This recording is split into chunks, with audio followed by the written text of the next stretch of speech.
Hi guys! Good morning! Andito tayo ngayon sa Lico Lampi. Ito yung, ano ba yung Lampi? Parang maliit lang siya na pond or lake yata siya. Parang lake siya. Ay, lake nga. Lake nga.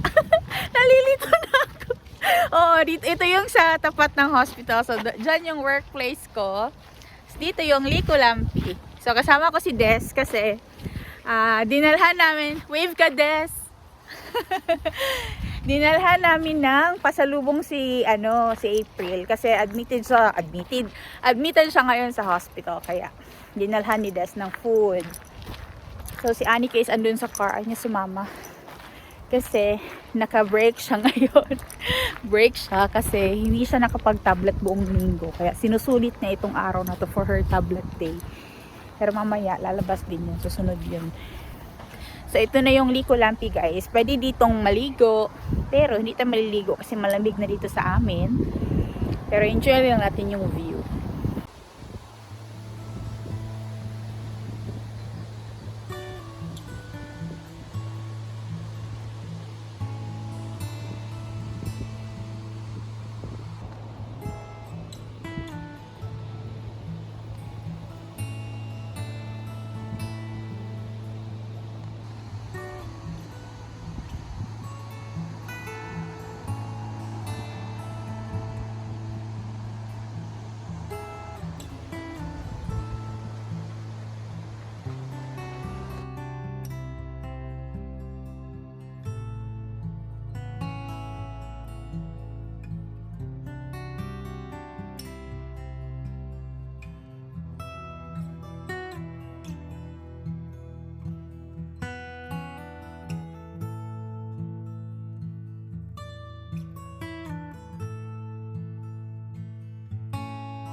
Ang linaw ng tubig.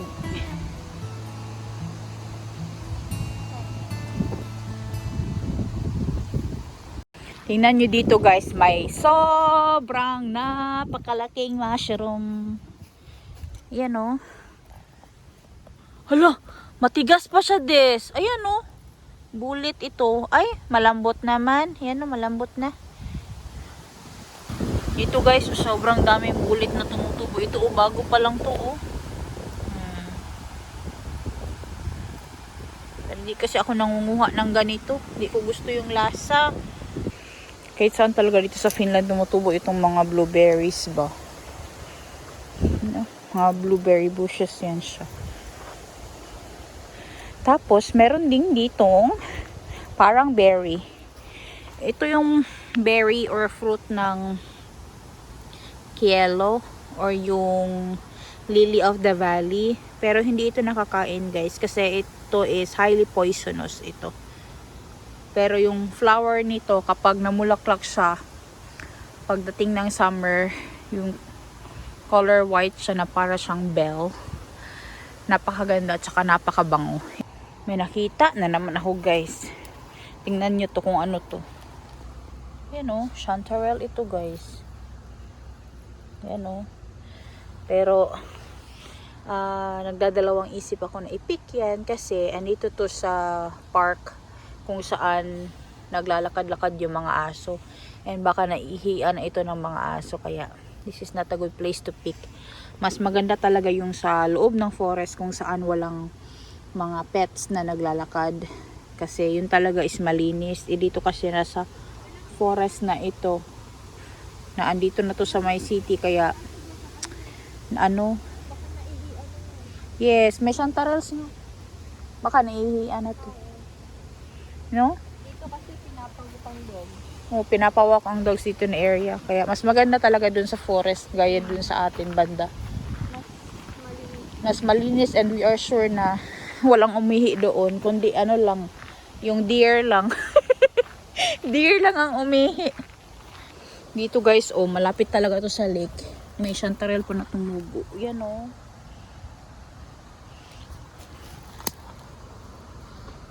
Pero baka inihian na kasi ito ng aso. Amuyin ko nga. Wala mang amoy ihi ng aso guys. Kunin ko. Kasi ang laki, ang ganda oh. Yan oh. Ang ganda pa siya guys. Kahit dito sa city na dito talaga sa area namin. Sa payat namin meron mga mushroom. Ang laki guys. Kaya kunin ko to. Sayang. Ang ganda pa oh. Wala naman sigurong aso na pumasok dito kasi doon lang naman sila sa labas. Yan oh. Sayang siya guys. Kunin ko na lang to. Tingnan nyo itong chanterelles na nakuha ko guys oh. Hindi man amoy ihi ng dog. Amoy man siya mushroom. Kinuha ko pa rin. Ang laki kasi oh. Hi guys! Andito tayo ngayon sa Halala Church. Ito yung medieval church. Nakapunta na kayo dito before. Nag-visit na tayo dito noon. Pero si Des hindi pa, kaya tutour natin siya dito sa Halala Church. Very typical dito sa Finland guys na yung labas ng church is cemetery na rin.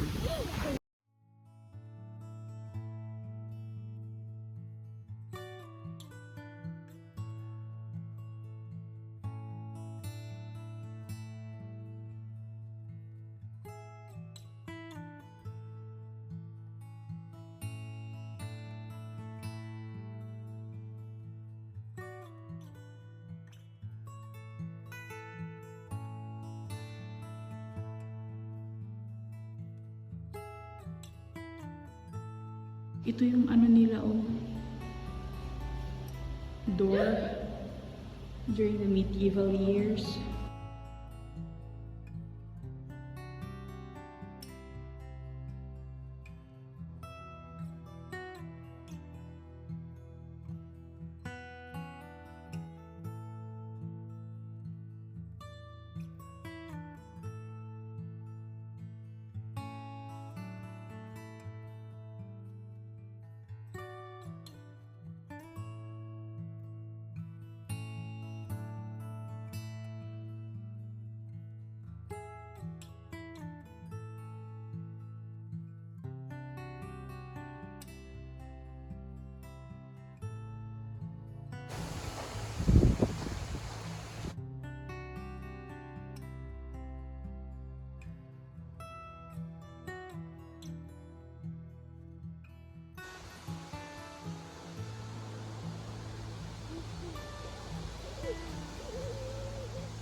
Last winter guys, dito tayo nag-ice fishing, di ba?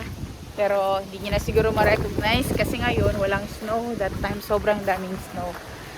And dito din kami nag-swimming during summer. Pero this time, hindi na kami mag-swimming kasi medyo malamig na nga yung weather. Malamig na rin yung tubig.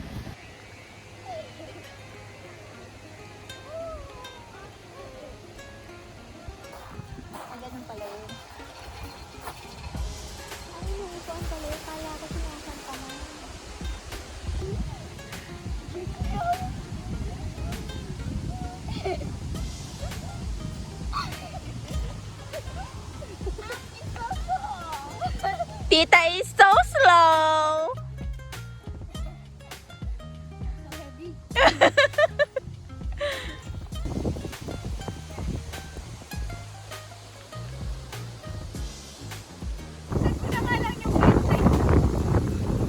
Try mo ulit! Try mo ulit!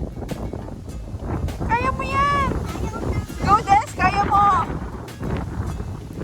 Sige! Sige pa! Yes!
Andito na kami sa Castery, guys. Sinundo lang namin si Nico kasi sasama daw siya. Kakain kami ng... Ano yung kakainan natin? McDo. Oh. Gusto din niya lang Gusto niya ng McDo, kaya sasama namin siya. Pero merong car si Nico na ano, gamit niya today. Pero ito na lang, isang car lang yung gagamitin namin para ano, tipid na sa gasolina, di ba? Tapos, itong araw na to, puro lang talaga to lakwat siya. Wala talaga kaming nagawang iba. Tourist yan. Tourist yan si Des. Hi ka sa nanay mo. Ay, ma. Ay, pa. Sana ma-edit nila. Maganda ako. Charot.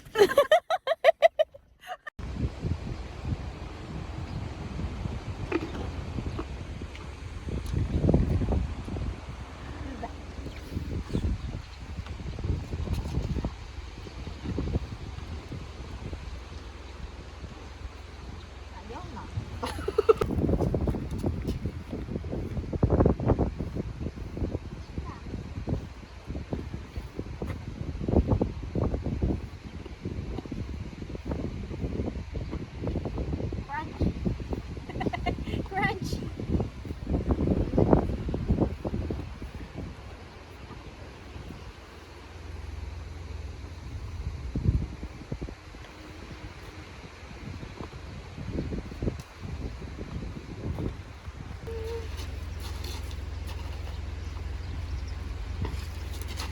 Diba? Nagutom ka, naihi ka lang.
Bohak kayak bialuhan tadi.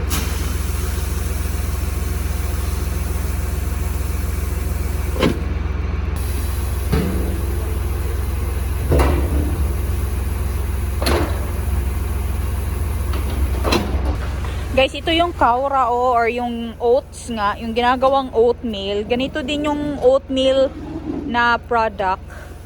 Dito din nanggaling yung oatmeal natin. Pero ito siya, Hindi to for human consumption, for horses consumption. Ito yung magiging source of protein nila during winter. So ganito dito sa Finland guys, kapag autumn, lahat ng pwedeng i-save, nag-save talaga, lalo na para sa mga animals.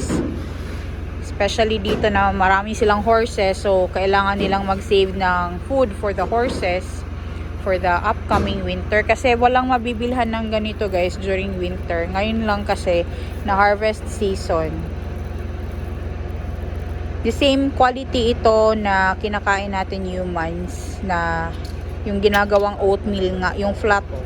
Pero ito siya, kailangan pa siyang i-process para kainin siya ng tao. Pero ito, since for horses consumption, ganito lang siya, kasama na yung kanyang husk. So, ganito lang siya na kinakain din ng horses. Tanong mo.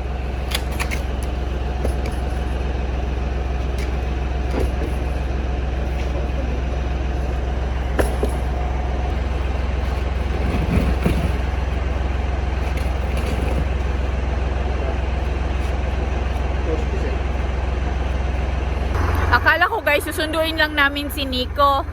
Tapos biglang merong kailangan gawing dito. Kaya sabi niya, tutulungan niya daw muna yung kapatid niya. But it's fine. Ganun talaga dito sa Finland guys. Kapag autumn, lahat ng pwedeng i-save, isi-save na. Kasi pagdating ng winter, wala ka nang pwedeng maitanim na mga tanim. Kasi nga puno na kami ng snow dito kapag winter. Kaya ngayon na autumn time, ito yung harvest season dito.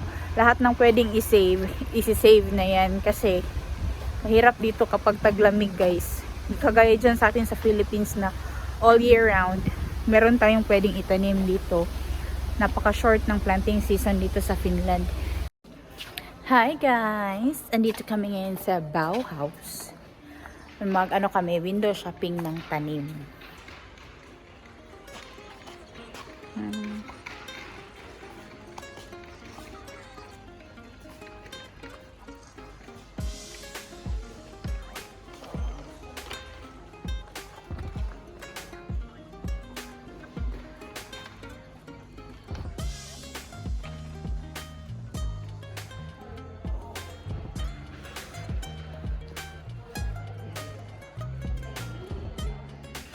Ito yung stone plant guys, oh. Marami akong ganito before, tapos pinamigay ko.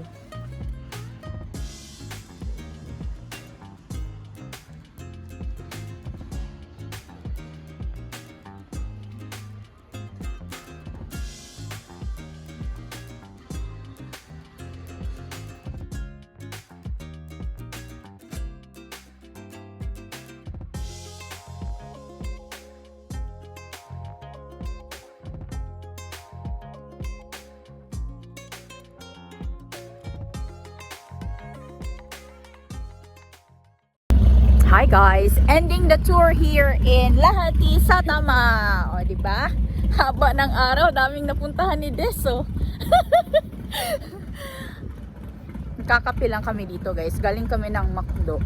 Tapos nagpunta ng Bauhaus. Tapos dito na natin i-end yung videos. Enjoy lang natin yung view dito. May rambutan, parang rambutan. Parang rambutan to Des.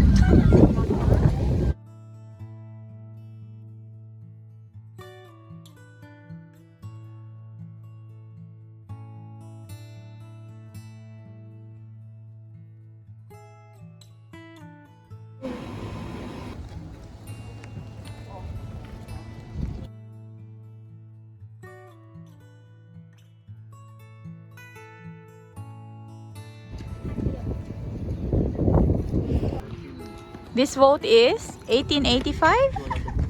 Ah, yeah, it's very old.